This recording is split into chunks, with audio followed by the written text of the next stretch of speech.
küsüyor bu. Bebe, ay çocuk beni. Yuxuda bebeği görmüşsən? Ha. Hmm. Ha.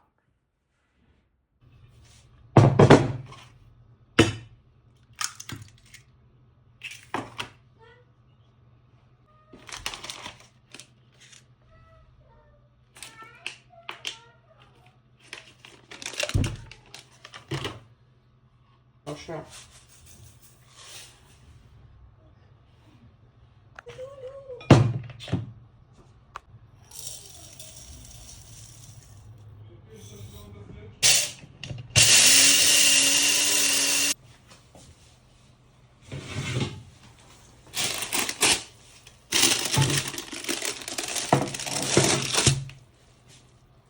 Ana, Sevgi hardadır?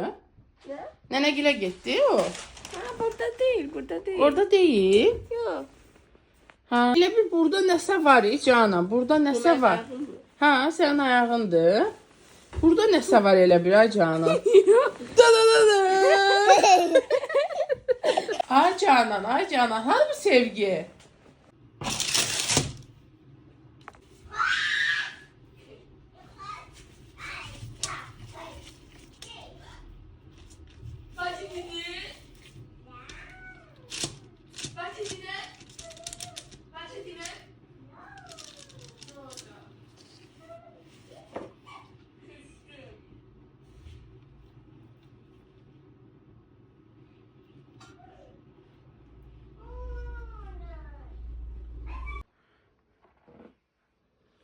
Sevgi hansından istəyirsən?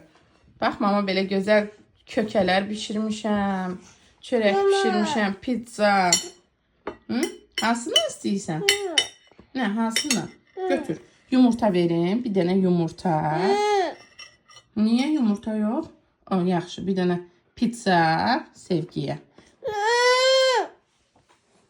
Bir dənə də bundan.